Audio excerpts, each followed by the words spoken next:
I'm John Walker. Live in Kansas City. I've worked for International in Kansas City for a few years. But started my career in Des Moines, Iowa, where I worked as a service station clerk at the branch on Cherry Street in Des Moines. Went from there to Fort Dodge in the same job, Fort Dodge, Iowa, and went out on the zone. Covered the northwest zone in the Des Moines district for several years, and then I moved to Marshalltown, Iowa, where there was a company store which handled both farm equipment and trucks, which there were several of those in the country at that time. And from there, I went on to the different jobs through the career. I spent 32 years with the company. And retired in 1982. Okay.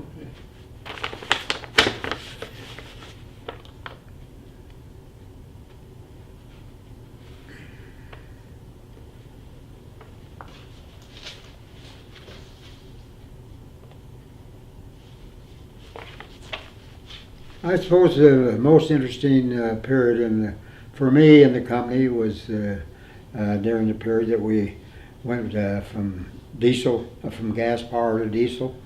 We had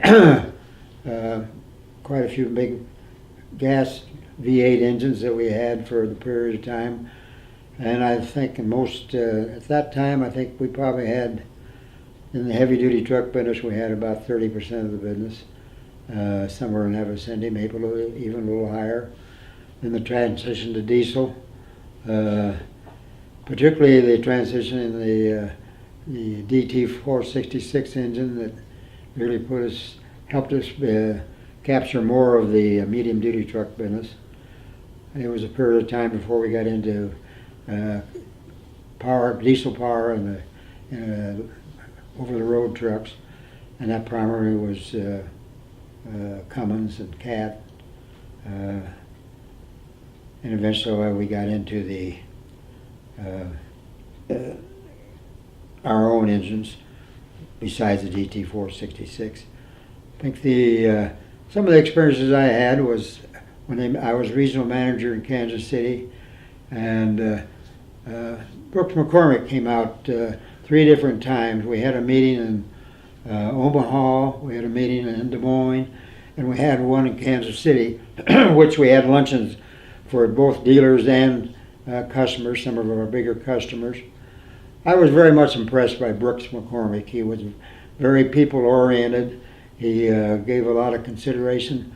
I don't remember the name of the program, but he's the one that got put together. The program went under him, if I remember correctly, where they evaluated all of us on a yearly basis. From that basis, our salaries and other things were made up for that. One thing about Brooks, we had these meetings with these customers, and he always, at the 3 times that he came here, after he went back to Chicago, he thanked us for having the meeting, told us how he felt about the meeting and how it was handled, and very complimentary in his thoughts, and had a little experience with him up in Omaha. We picked him up at the airport in a travel all. And at that time, we were having a little problem with, I think it was a black box. And we were going out to the airport. I was driving the car, and Mr. McCormick was next to me. And the travel all stopped right in the middle of the road. He said, "What's the matter?" And I said, "Well, we've got a little problem, Mr. McCormick, with the black box." He said, "Haven't they fixed it?" I said, "No, they haven't. This one, it's obvious." And so he was really upset about that. And when he got back to Chicago, it's funny, the next day I got a call about the black box. But Mr. McCormick followed up real quick with the service department to see if he could get the problem corrected. So I found him a very interesting man, as I've just said. We had quite a few changes. We had, several presidents came in that had not had previous experience, which was quite an experience for us people that were working for International. But that was when we got into the, I think the 1980 strike. Shortly after that, that were the one that probably did the most harm to the company financially. But we had a lot of good people. I worked for a lot of different people. One that I think I appreciate probably as much as anybody was Bob McCaffrey. Bob McCaffrey was our district manager in Des Moines. And I suppose he was there when I got hired, so that's why I got kind of a strong feeling for him. But he was a good boss, and we had some good years during that period of time as far as sales are concerned. From that period of time till I become I think the people that impressed me, I wouldn't pick anyone in particular, but I think Pat Kane, Bob Ratliff, and those people were very sales oriented, and it was good years during that period.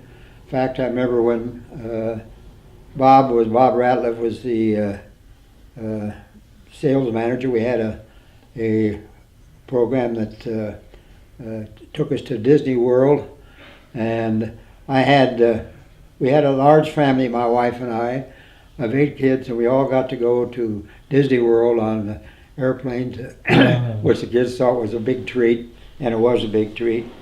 And Bob Ratliff, we saw the Barnum and Bailey Circus, and Bob rode the elephant into the to the arena where we had the show. There was good people in the parts area. We had a good, strong parts department those years. Fred Wendling was in charge of that, as I recall, one of the people who was in charge of that.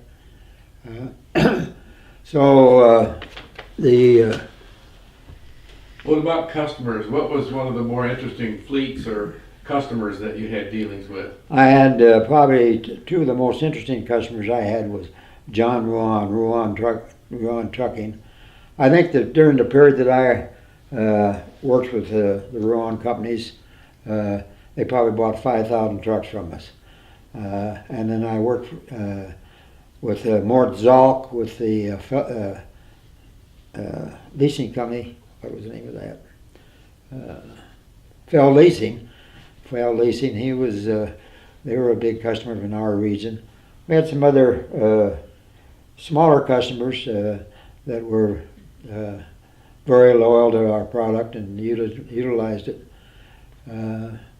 But John Ruan was probably, he's one of the founders. He started his business as a gravel hauler up in Des Moines, Iowa, with 3 gravel trucks. Ended up with a large fleet and was known pretty well in the trucking industry. What about Yellow? Wasn't Yellow here? Yellow was here. I did not do much with him. Yellow was national. Well, they at that time they were hauling all General Motors parts, so we didn't get much of the business. Oh. So we finally did get some a few years later. Here in town, the over the truck company, they bought about. But that was while I was at the dealer. I came back to work with the company as a general manager for KCR International for several years, 6 to be exact, I guess. And so Kansas City was a good truck market, good for us. There was a lot of good accounts, leasing companies, and we did a pretty decent job in the medium-duty truck business. Both the Kansas City region covered. At the end, it started out with 7 districts, and we ended up with 14 of the districts that had been previously. So I think if I remember correctly, the last year that I worked, we had an objective of over $500 million, if I remember correctly.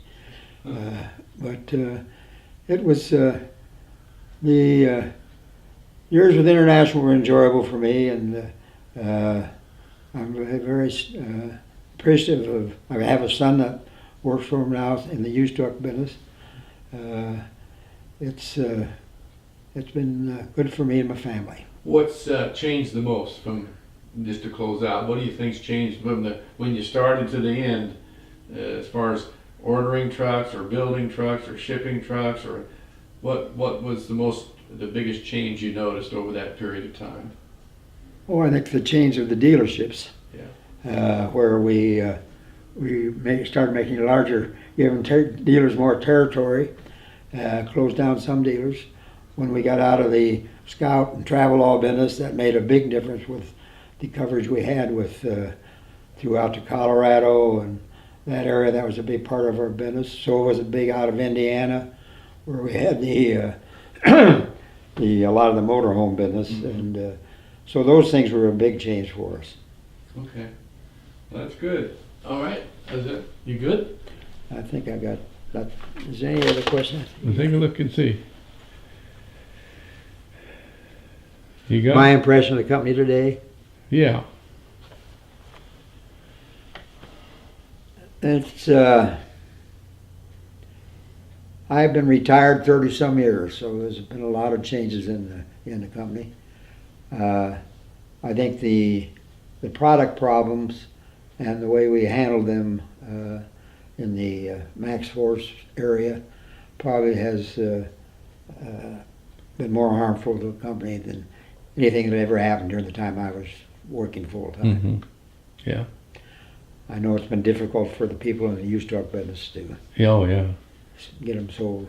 Mm-hmm. So, but hopefully we're on the road back. It feels right. Yeah. Yeah. Okay. Well, thanks, John. That was great. Okay.